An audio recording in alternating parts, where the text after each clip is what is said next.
Well, good day to you, ladies and gentlemen. I'm Dr. Benjamin Franklin, and some of you may have heard of me. An admirer of mine, his name, Monty Peden. Yeah, his name is, he has written an account about my life and accomplishments, which I'd like to share. And this Mr. Peden also has quoted several of my well-known sayings along the way. It begins. Benjamin Franklin, scientist, inventor, writer, patriot, diplomat, key founding father of our nation. Compared to Edison, Einstein, and Galileo, he has been called the first American, almost an equal with George Washington. Franklin has also been labeled a jokester, scoundrel, ladies' man, even a traitor. He has been vilified as self-serving, arrogant, and callous. One thing is certain, however. As America's senior statesman, Franklin went to France and brought home the bacon. He convinced an absolute monarch to support our revolution against another absolute monarch. It would be fair to say that without Franklin's contributions, the United States would not have been born. It takes many good deeds to build a good reputation, and only one bad one to lose it. Benjamin was born in Boston, January 17th, 1706. The Franklins were blacksmiths and farmers for centuries in England. In 1758, Franklin visited his ancestral village of Ecton and traced some of his genealogy, which of course raised him another notch in my estimation. Benjamin was reading the Bible at age 5. With only 2 years of formal schooling, he was self-taught after that, reading every book he could get his hands on. He often outlined major points of a piece, rewrote it carefully, and then compared his work with the original. For enjoyment, young Ben excelled at swimming, and he used a kite to pull himself across the water. Hand paddles, or swimming fins, were his first invention at age 11. Later, he taught swimming and swam the Thames River in London. Franklin was inducted into the International Swimming Hall of Fame in 1968. At 12, Franklin was apprenticed to his older brother James in his print shop. There, he mastered the skills which would become his principal source of income. The two brothers did not get along well. James would not allow Ben to publish anything of his own. So Ben wrote an essay under the assumed name of Silence Dogood, an elderly widow with definite opinions about society. He slipped it under the print shop door one night. James printed the piece, and it was an instant success. Benjamin, who was just 16, wrote 13 more Silence Dogood essays that year, and eventually confessed to his brother that he was the mystery writer. Well, that did not go well either. At age 17, Benjamin ran away to Philadelphia. With very little money, he purchased 3 pennies worth of bread, stuck the extra 2 large loaves under his arms, and walked up Market Street. His future wife, Deborah Reed, remembered seeing and laughing at him that day. One of many Franklin biographers, Walter Isaacson, wrote, "At 17, Franklin was physically striking, muscular, barrel-chested, open-faced, and almost 6 feet tall. He had that happy talent of being at ease in almost any company, from scrappy tradesmen to wealthy merchants, scholars to rogues. His most notable trait was a personal magnetism. He attracted people who wanted to help him.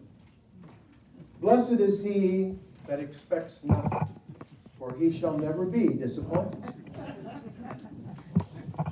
In Philadelphia, Franklin worked in Samuel Keimer's print shop. His abilities, industry, and charisma soon attracted attention.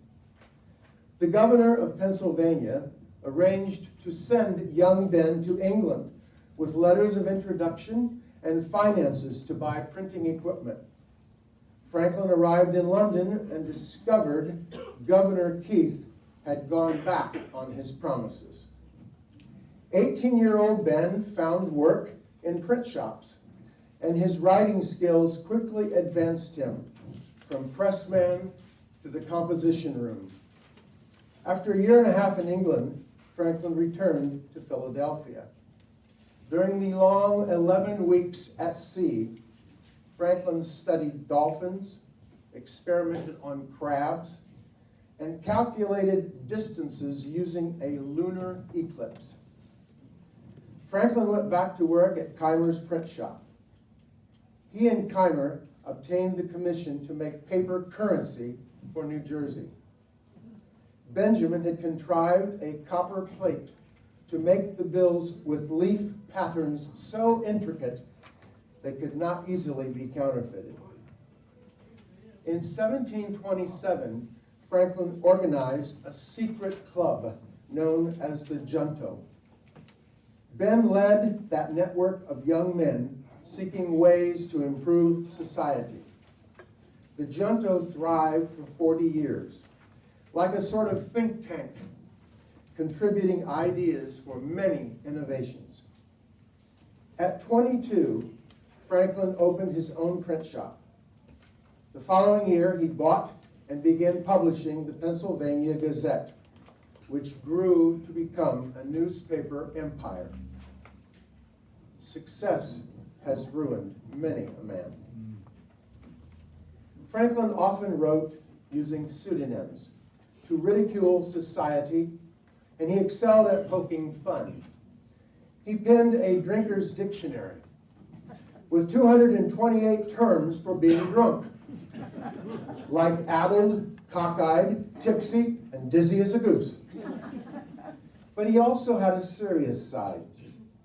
He outlined his moral perfection project, listing 12 virtues he tried to follow, including temperance, frugality, cleanliness, and chastity.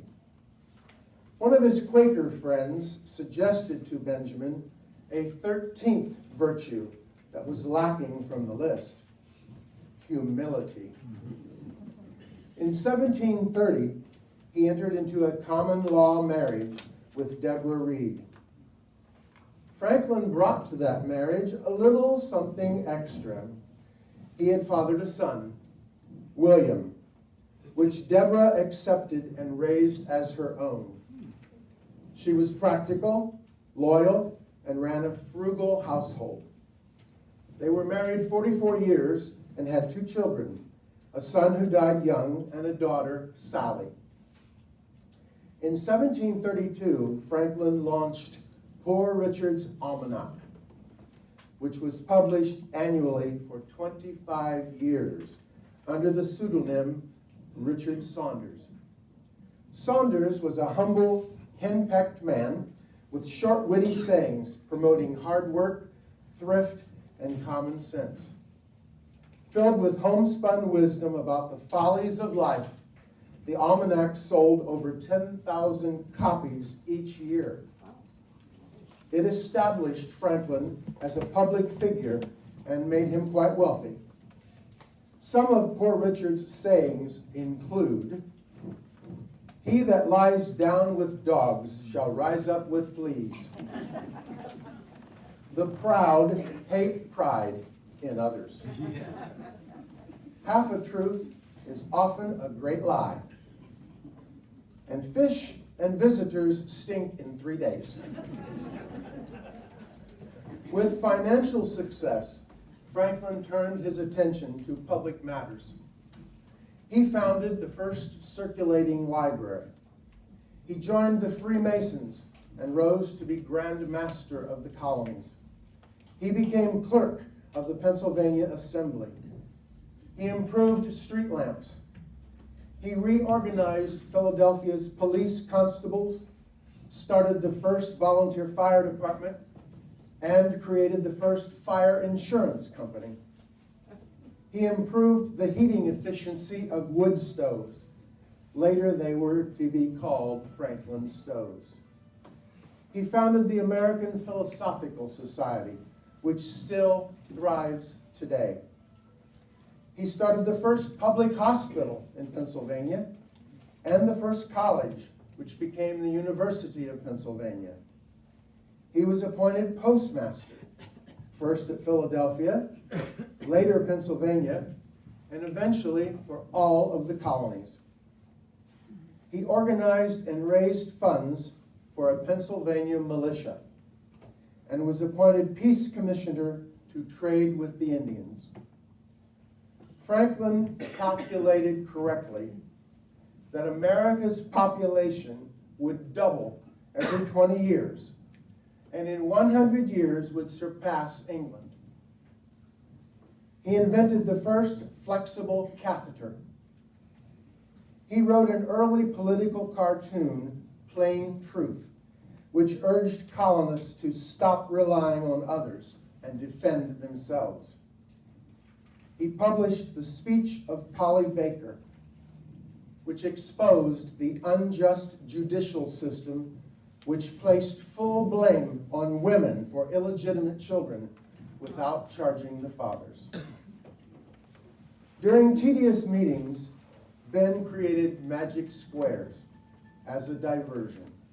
An 8x8 square with a constant sum of 260, and even a huge 16x16 grid.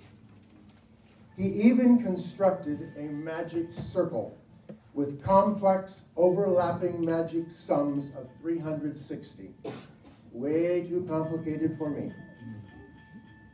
Starting in 1739, Franklin printed the sermons of Reverend George Whitefield, which promoted the Grand Revival throughout the colonies known as the Great Awakening.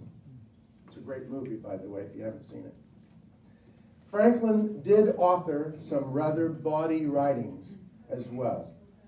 One piece, Advice to a Young Man on the Choice of a Mistress. It advised a young man to take up a liaison with an older woman, for she had more world knowledge, better conversation, there was no hazard of children, a few other reasons which I won't get into, and that an older woman was so grateful. Those who in quarrels impose may get bloody nose. In 1746, Franklin purchased some electrical apparatus and began experimenting. He created little devices to amuse people. He rigged up a picture of King George III to produce a spark whenever someone touched the crown. He made a charged metal spider that hopped about. His electrical efforts culminated with the famous key on a kite string experiment. In 1752, during a summer storm, thank you, Vaughn, for the key. His proof that lightning was electricity brought him international fame and honorary degrees from Harvard and Yale. He had solved one of the universe's greatest mysteries, conquered one of nature's most terrifying dangers. Franklin also invented and promoted the use of lightning rods and was the first to use such electrical terms as positive and negative charge, conductor, and battery. By age 42, Ben Franklin was rich enough to retire. His public career advanced. Beginning as postmaster and member of the Pennsylvania Assembly, he was appointed a colonel and sent out west to build forts. He was put in charge of Philadelphia's defenses. During the French and Indian War, he organized the brigade of horses, wagons, and weapons to take to General Braddock. At the Albany Congress in 1754, Franklin proposed to the other colonies a plan of union for the colonies' self-protection and self-government. He published in the Pennsylvania Gazette his early political cartoon titled Join or Die. It depicted a segmented rattlesnake, with each piece labeled as one of the colonies. In response to England shipping convicts and thieves to the colonies, Benjamin proposed sending a boatload of rattlesnakes to Britain in return. He said, because the snakes at least give warning before they do their mischief. In 1757, Pennsylvania sent Franklin to England to plead their case against British oppression and taxes. Sailing in June with his son William, they arrived in London and lodged with the widow Stevenson and her daughter. Ben became seriously ill and was cared for by the Stevensons. When able, Franklin continued his studies: phonetics, chemistry, a 24-hour clock, the planet Venus, inoculation against disease, word etymologies, and lead poisoning. He amused people by hiding oil inside a hollow bamboo cane and simply touching the surface of the rough water to calm it. He experimented on everything from evaporation to mastodon bones to hot water pipes. During his time in Europe, Franklin traveled and met with other scientists. In France, he was made a member of the prestigious French Academy. While in Scotland, he was awarded a doctoral degree from St. Andrews, and after that was known as Dr. Franklin. He also designed what he considered his favorite invention, the glass harmonica.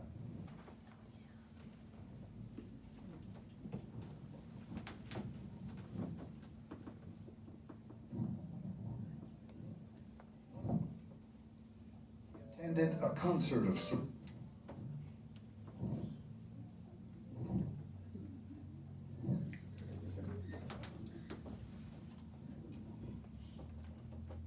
efficient. Why move your arms to that degree? Why not take the glasses and have them move and your hands stay still?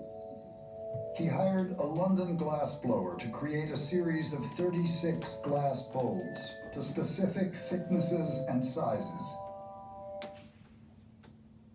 And rather than having your fingers move around the glass is rotated, and he wet his fingers and played it like a keyboard.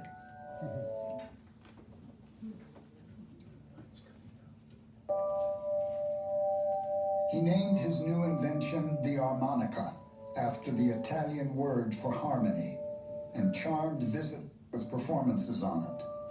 Soon, more of the instruments were being manufactured and sold, though Franklin again refused to patent or profit from his invention. What pleased him most was that in musical circles throughout England and Europe, the harmonica created a sensation. In Austria, Franklin's invention provided the music for a royal wedding. Even Mozart and Beethoven would compose chamber pieces for it. The sound it made was described as celestial ravishment.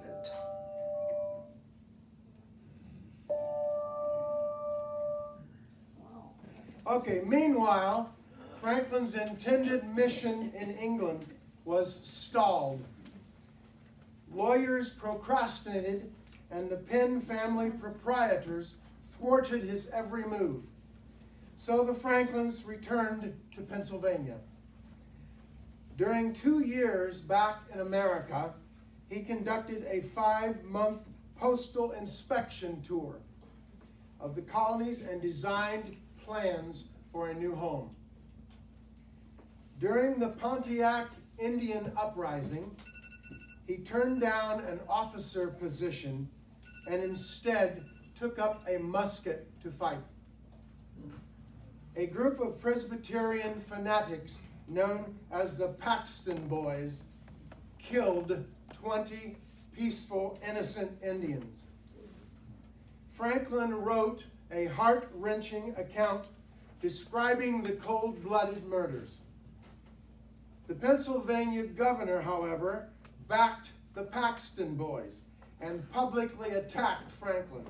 Nevertheless, he was chosen to return to London to protest against the proprietors. Benjamin and grandson Temple arrived in London in December 1764. He that falls in love with himself will have no rivals.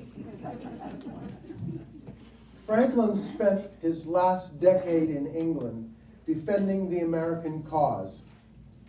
England had imposed taxes on the colonies, including the Stamp Act. Franklin testified before the House of Commons and succeeded in getting the dreaded Stamp Act repealed. When asked, what if a military force was to be sent to America? He replied, they will find nobody in arms. What then are they to do? They cannot force a man to take stamps who chooses to do without them. They will not find a rebellion. They may indeed make one. By this time, Franklin also represented Massachusetts, New Jersey, and Georgia, in addition to Pennsylvania. In 1768, England imposed even more new taxes on such items as paint, paper, and tea. After British ships arrived to enforce what the Americans called the Intolerable Acts, 5 colonists were killed at the Boston Massacre. Then in December 1773, 50 colonists disguised as Indians dumped hundreds of chests of tea into the harbor, the famous Boston Tea Party. Over in England, Franklin wrote an essay titled Rules by Which a Great Empire May Be Reduced to a Smaller One, in which he boldly insulted the British. The Anglo-American relations had reached a boiling point, just right for brewing tea. Anger is never without reason, but seldom with a good one. Franklin was summoned before the Privy Council. He appeared in the dreaded cockpit chamber on January 29th of 1774. He was mocked and publicly disgraced. Throughout the 2-hour ordeal, Dr. Franklin stood silent, concealing his mounting anger. The Solicitor General, Alexander Wedderburn, called him Judas, scoundrel, liar, old snake, traitor. Realizing there was no reconciliation possible with England, he began plans to return home.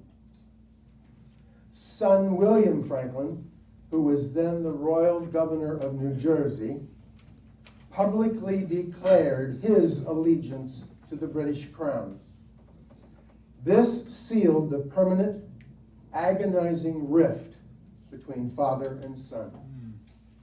To add to Franklin's misery, his wife, whom he had not seen in over a decade, died that December. That next March, Ben and Temple Franklin boarded ship. During the 6 weeks crossing, he documented his experiences in England, and his grandson helped to record water temperatures and ocean currents.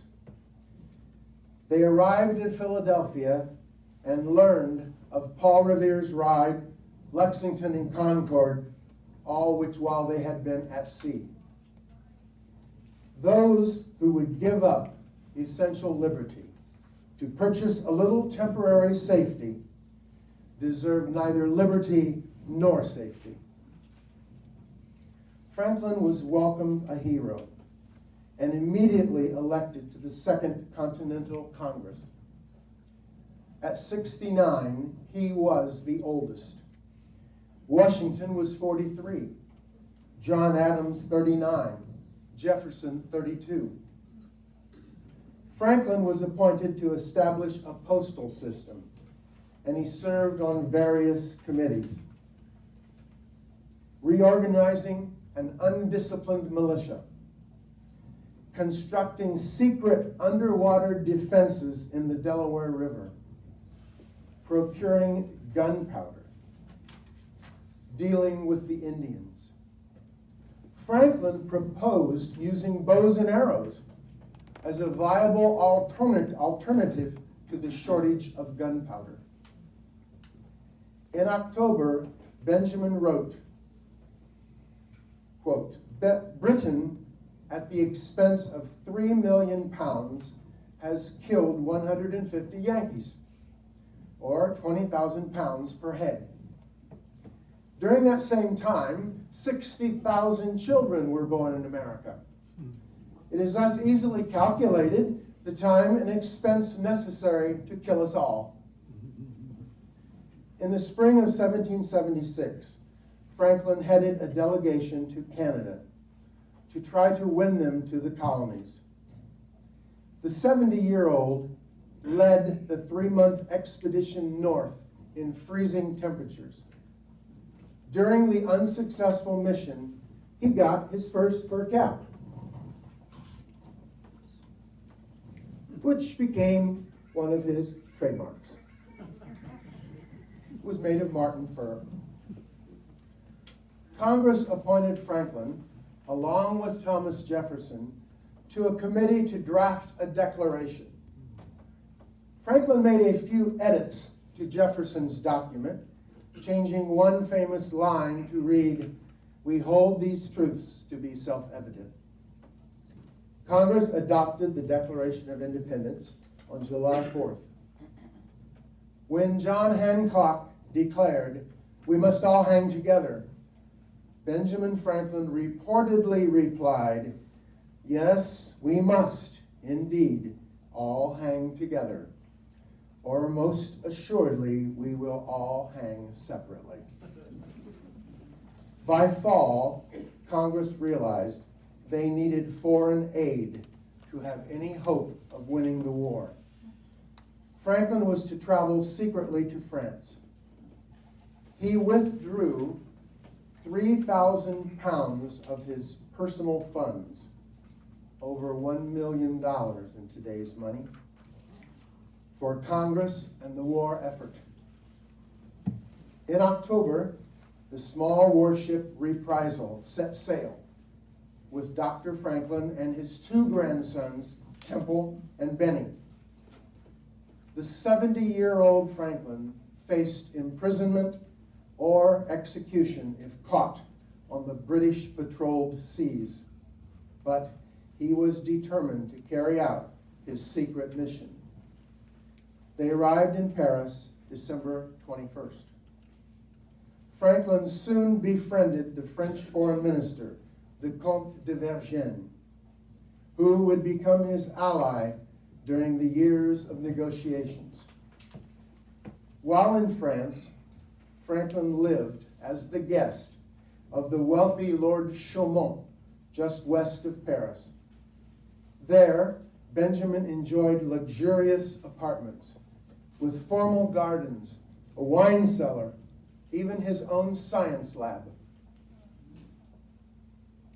His host, Lord Chaumont, sent money at various times to the United States and collected thousands of barrels of saltpeter for our cause.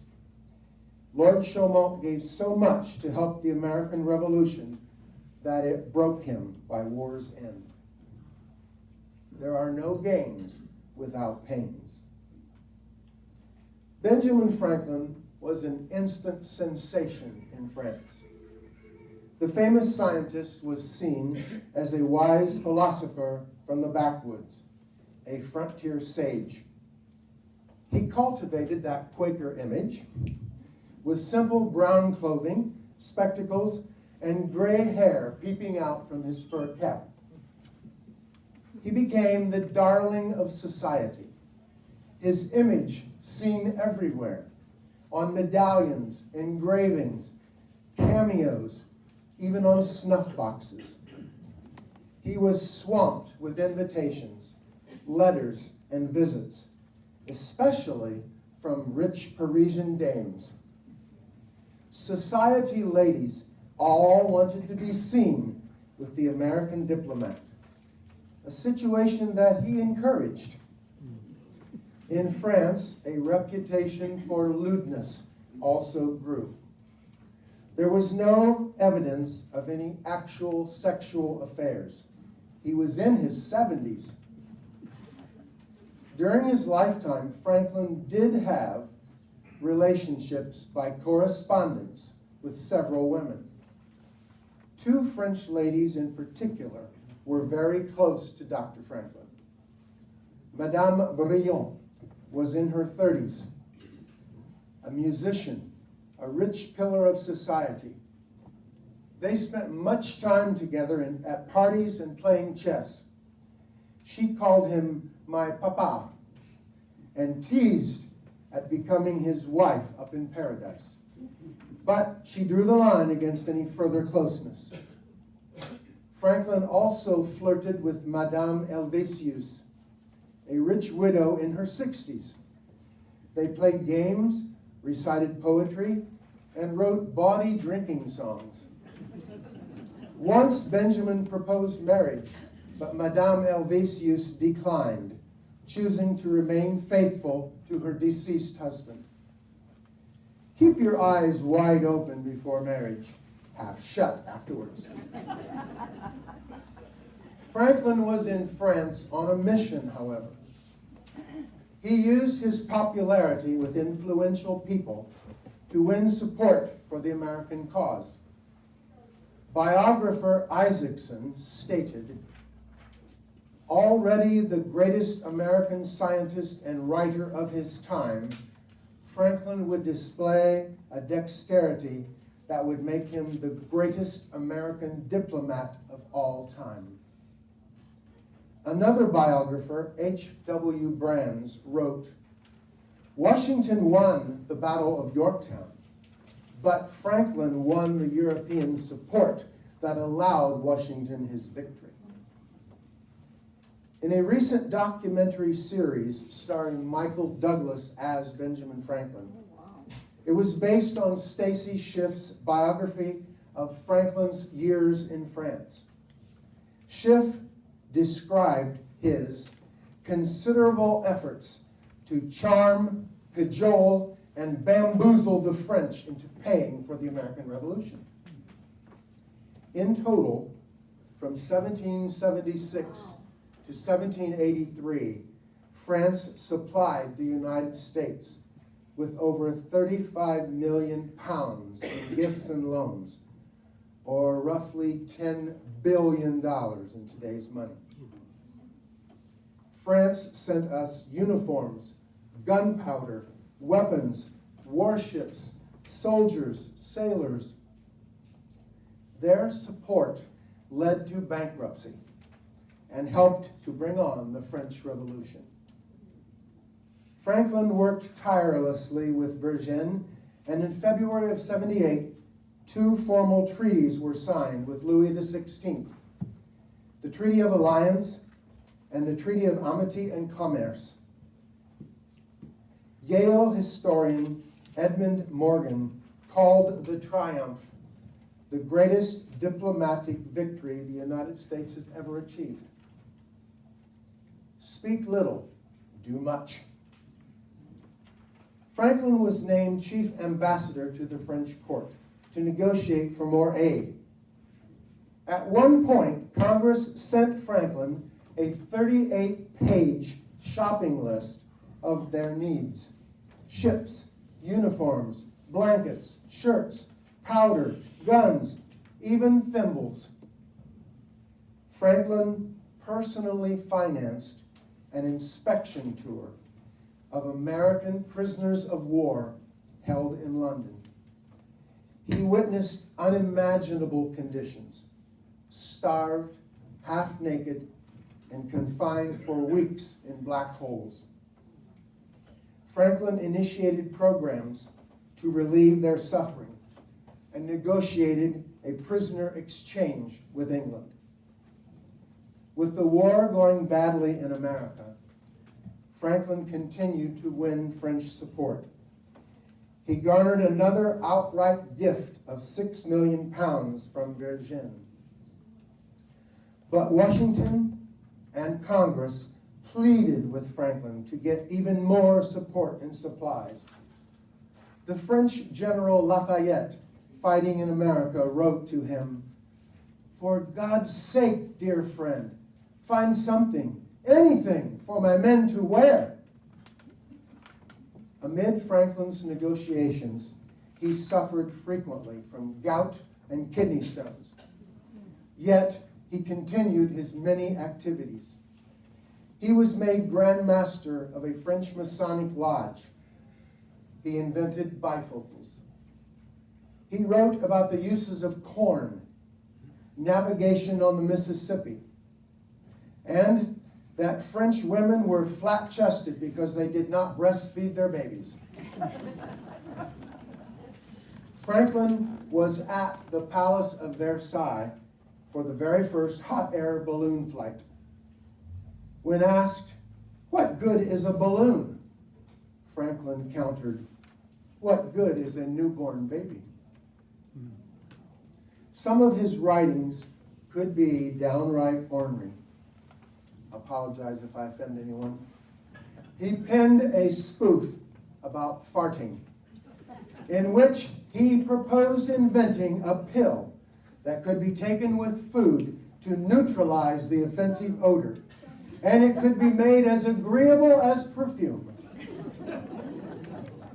In this world, nothing can be said to be certain except death and taxes.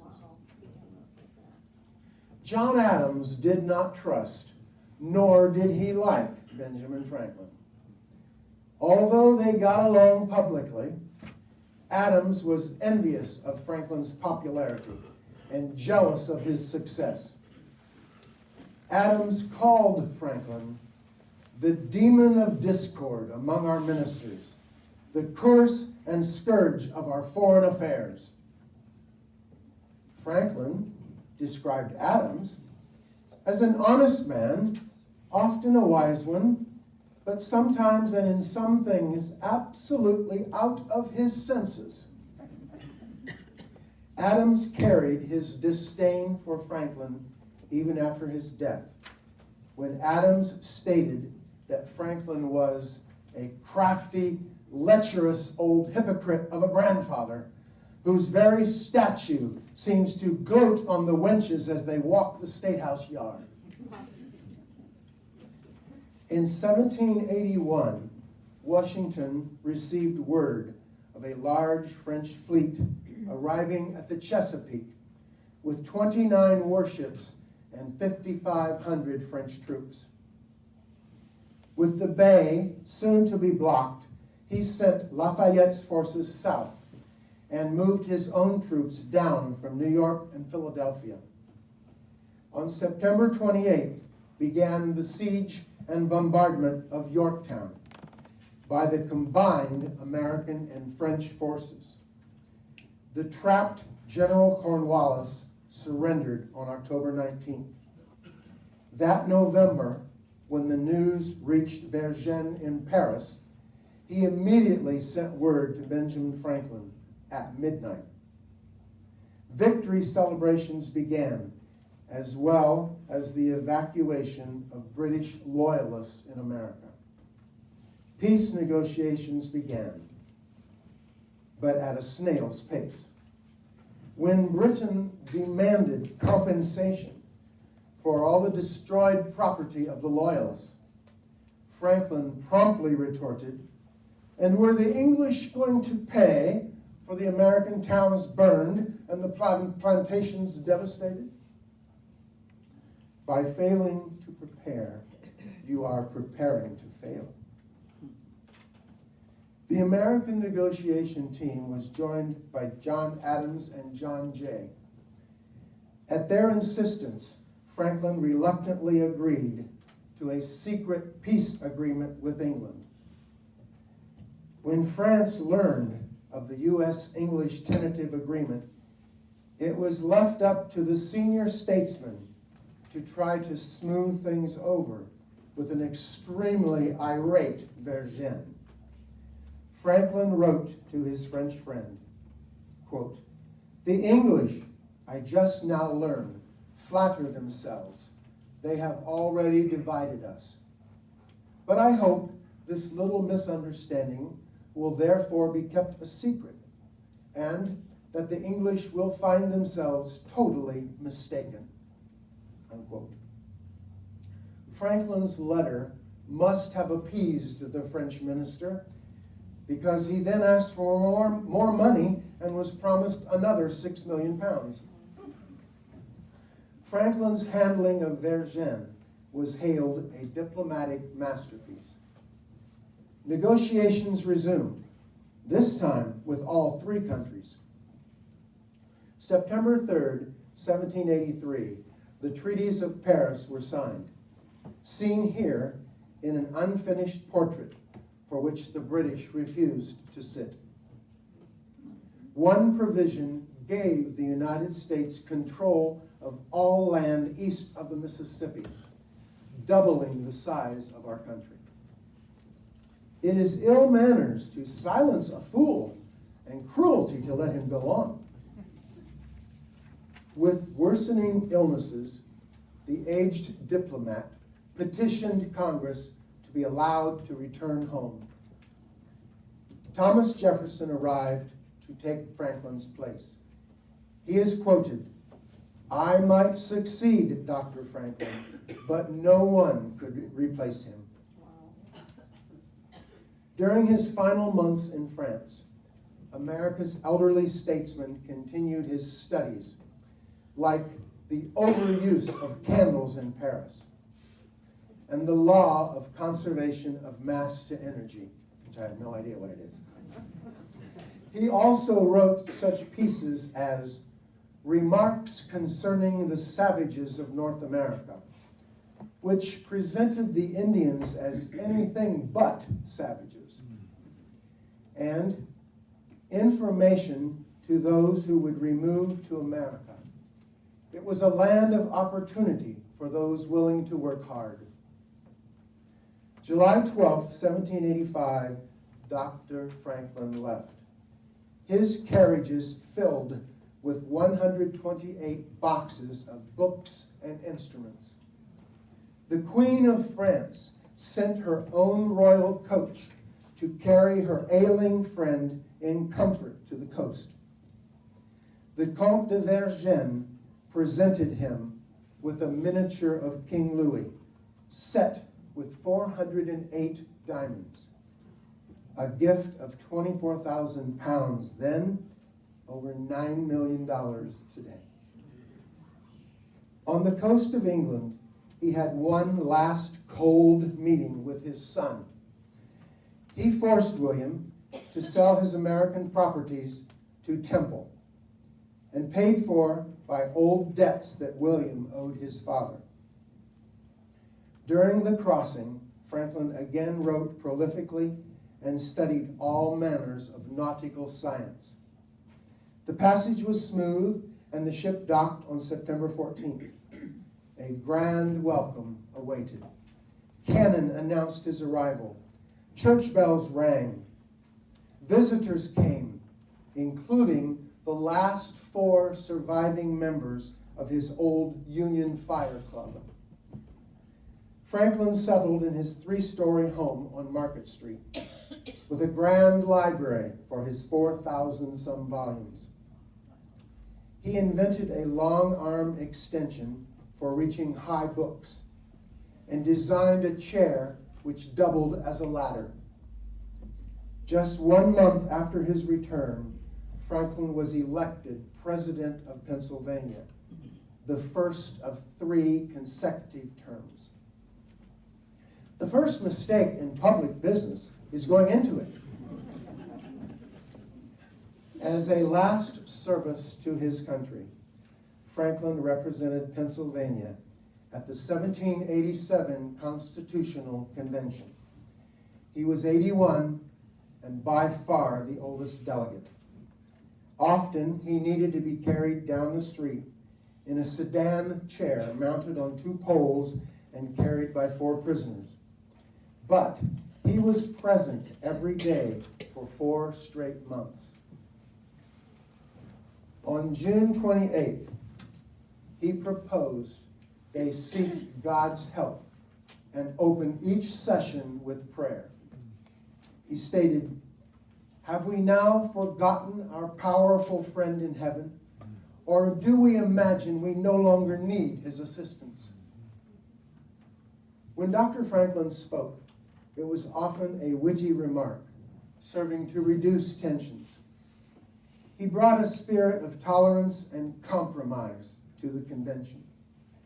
Franklin proposed a 2-house legislature, the basis of his famous Grand Compromise. Congress had to still work out many other details, but Ben's proposal of a 2-house legislature stuck. In September, the Constitution was finally ready, but some of the delegates threatened they would not sign. Franklin was hardly able to stand, so Judge Wilson read his speech. It first explained that there were parts of the new Constitution he did not agree with, but as he grew old, he realized he had made errors in judgment. All men are fallible, yet think they are in the right. Secondly, Franklin pointed out, how could a large assembly of men with such different backgrounds and prejudices ever come together and agree on anything without compromise? Wilson then read Franklin's closing statement. Quote, "I consent, sir, to this Constitution because I expect no better, and because I am not sure it is not the best." Franklin's speech worked. All but 3 delegates signed, and our United States Constitution was adopted. The noblest question in the world is, what good may I do in it? The next year, Franklin fell ill. His health deteriorated. He remained at home most of the time. In 1788, on July 4th, Benjamin watched from his window the grand celebration and parade. He wrote to George Washington that he was happy to have lived long enough to see the United States' present situation with Washington at its head. He also wrote a parody titled "On the Slave Trade." It compared Americans having Negro slaves to Muslims having Christian slaves back in the 1600s. Once a slave owner himself, Franklin had sold his slaves and promoted schools for Negroes. At age 81, he became the president of the Pennsylvania Abolitionist Society. Just 2 months before he died, he sent a petition to Congress advocating the end of that vile practice. How could a country founded on freedom and equal rights for all continue to practice slavery? Words may show a man's wit, but actions his meaning. Franklin wrote his will a little over a year before his death. He left large sums to schools, hospitals, libraries, and societies, and forgave all debts. He gave family members real estate, documents, and all printing concerns. He left his crabtree walking stick to George Washington. In a long, detailed codicil to his will, Franklin gave 1,000 pounds each to Boston and Philadelphia. The monies were to be loaned out at a 5% interest to young tradesmen, repaid in 10 years, then given out to fresh borrowers. Franklin calculated, after 100 years, the 1,000 pounds should have increased to more than 130,000 pounds. He directed then that 100,000 be spent on public works in the two cities, and the remainder again loaned out for another 100 years. After 200 years, each fund should amount to more than 4 million pounds. Now, the funds did not grow exactly as Franklin had predicted, but in 1990, at the 200th anniversary of Franklin's death, the Philadelphia fund amounted to $2 million, and Boston's was over $4 million. Boston created its Franklin Institute Trade School.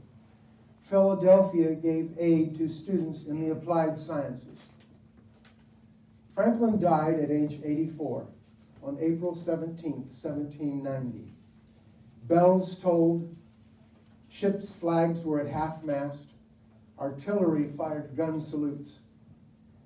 Over 20,000 lined the Philadelphia streets for his funeral. In France, the National Assembly declared 3 days of mourning. Franklin had written his own epitaph at age 22. Quote, "The body of B. Franklin, printer, like the cover of an old book, its contents torn out and stripped away of its lettering and gilding, lies here, food for worms. But the work shall not be lost, for it will appear once more in a new and more elegant edition, revised and corrected by the author." However, that epitaph was not used. The stone in Christ Church Cemetery simply reads, Benjamin and Deborah Franklin, 1790. "Up, sluggard, waste not life. In the grave we'll be sleeping enough." Most of us know of Franklin's image on the $100 bill, and that he wanted our national bird to be the turkey instead of the eagle. But there are some interesting, lesser-known things about Benjamin. He is considered the father of meteorology. He was inducted into the Chess Hall of Fame.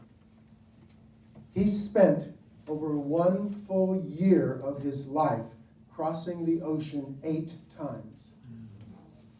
He delighted in pet squirrels, and the Franklin Museum in Philadelphia uses squirrels as mascots for their young visitors.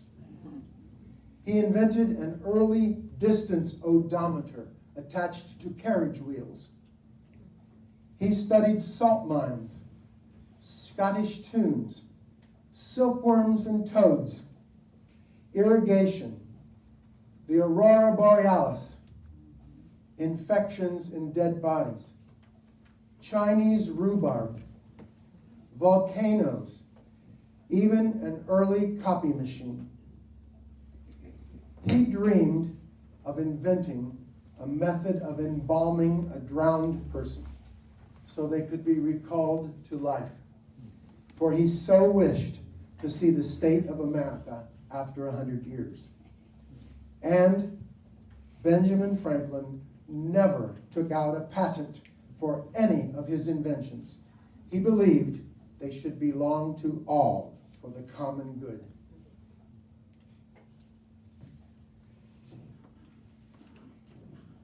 Three can keep a secret if two of them are dead. This is one of my favorite movies, 1776, and it's going to be shown Friday, June 26th at the Reese. A penny saved is a penny earned. There he is in his print shop. And early to bed, early to rise makes a man healthy, wealthy, and wise. Ben Franklin and his fur hat.